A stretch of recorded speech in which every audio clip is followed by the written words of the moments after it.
Questions, please raise your hand. Let us know who you are, who you're with, and let's get the handheld mic to you. First one to our left on the aisle.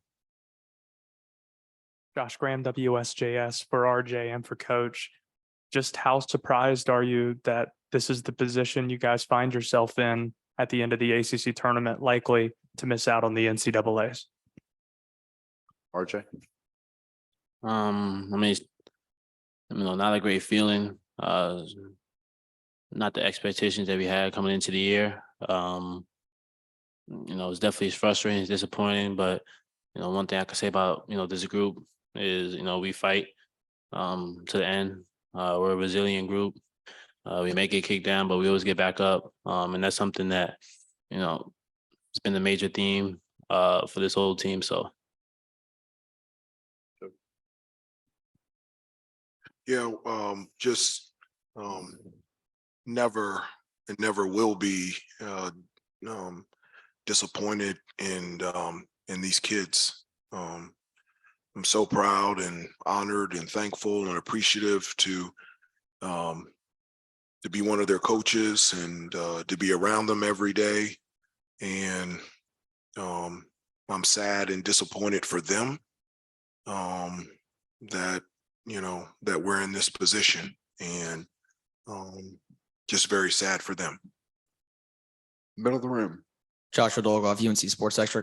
Question for Coach Davis. What did you tell your guys in the locker room to kind of pick their heads up and keep a positive attitude for what was a tough end to the season? Didn't say very much at all. One of the things that I try to do very rarely do I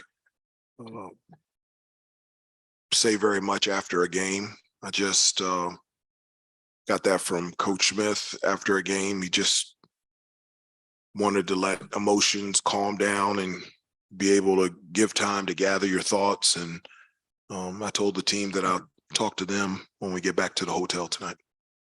Second row left. Aaron Beard with the AP. Coach, you guys were within down here. You guys were within 2 and they ran off 9 unanswered, mostly at the foul line. You guys were right there and just couldn't quite get over the hump. Was there anything in particular in that final sequence where the shots or whatever, you just weren't able to get ahead when you had a chance? Well, we missed 5 free throws. That's huge. And so, we missed 5 free throws. I'm not saying we make all of them, but we had a number of opportunities to tie the ball game or make it a 1-possession game. And I think in the middle of missing those 5 free throws, I think we turned the ball over twice as well.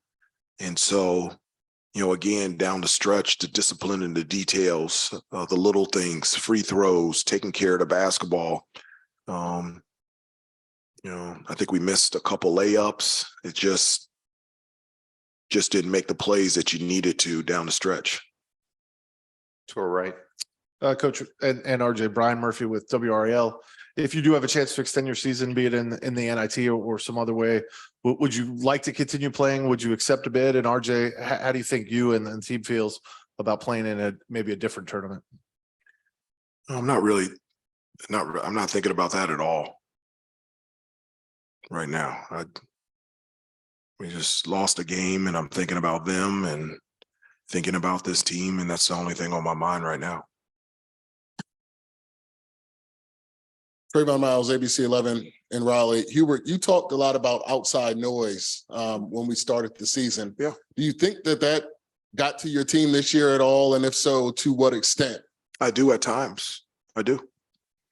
I've said that when you, the reality is, when you're speaking to a group in the locker room, and I've, communicated to them that I'm talking to more than 18 guys in the locker room. I'm talking to roughly 35 to 40 people. And so, yes, there's at times the noise, whether it's from the phone, the family, the friends, the fans, the agents, the workout guys, I think at times really hurt us. Front row.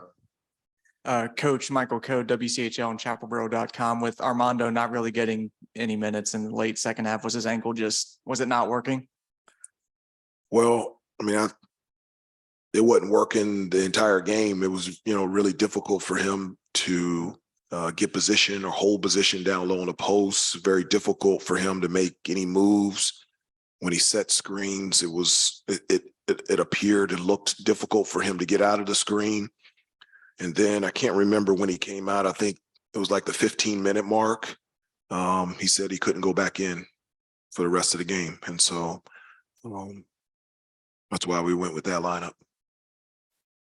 Back of the room. Dick Cox with Lindy Sports and Cox Sports Broadcasting. Coach, can you talk, you mentioned a little bit about Baycott not being a factor, but can you talk about how they were really able to take away your inside game and force you into a lot of perimeter play? Well, he is our inside game, and you really have to compliment Clark and Beekman. They're really good on-ball defenders. I felt like in the first half, their physicality on the ball and the physicality in regards to Armando kept us out of the lane. In the second half, I thought we did a really good job of that. We got into the penalty early. We got to the free throw line. And, when you work that hard to get fouled and get to the free throw line, you can't miss those 5 free throws. And so I felt like in the second half, we did a better job of getting off those screens and attacking the paint. And, we just didn't make enough plays. Questions for RJ as well, please. Front row, second row. Adam Smith, Inside Carolina. RJ, just how do you personally sort of process the way last season was going at this time and the run you guys were able to go on to now? And, it looks like you're on the outside looking in of the NCAA tournament. Just what is that like to try to process? I mean, it's a lot of emotions just to see from last year, the type of run we made. And, like you said, looking at the outside in this year, it's tough. It's a tough position to be in. Just, for myself, I'm a competitor. I can compete to the horn blows. And, it's just, for me, it's just frustrating. It's not the way I wanted the outcome to be today.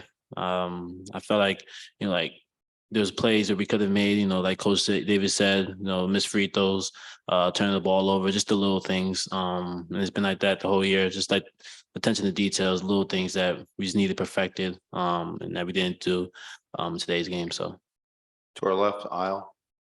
Yeah, Kip Coons from Press Box View. Hubert, 12 days ago when you played Virginia, really good 3-point shooting effort by your guys. Did Virginia defend you differently today on the ball screens or to limit the open 3 looks? No, they didn't. I mean, they generally are very aggressive on ball screens. One of the things that we talked about was when coming off those ball screens, you got to get the ball out of your hands and you got to be able to get the ball to an open guy, whether it's a pop or a roll, and be able to attack and get to the basket.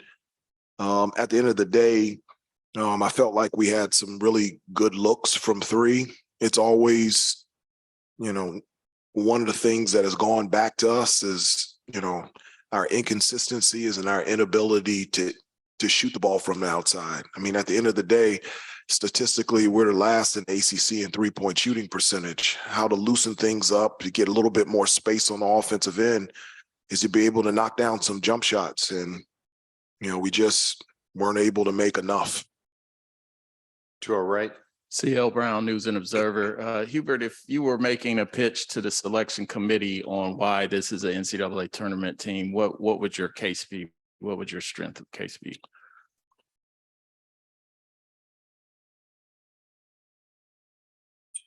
CL, I don't know. I know it's hard for you guys to think that I'm not thinking about that.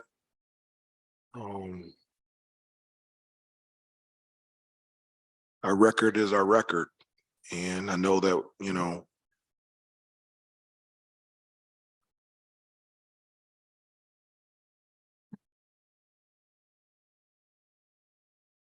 I think regardless of our record, I think we have shown throughout the entire year that we can compete and play and beat anybody in the country. And so, but CL down this, he's just, I know that we played a really tough non-conference schedule. I know that the ACC, for whatever reason, is undervalued as in one of the elite, if not the elite, conferences in college basketball, and still trying to understand. I understand the quad is, and be a quad one win in November, but in March it's not. And so, but at the end of the day, we had chances, and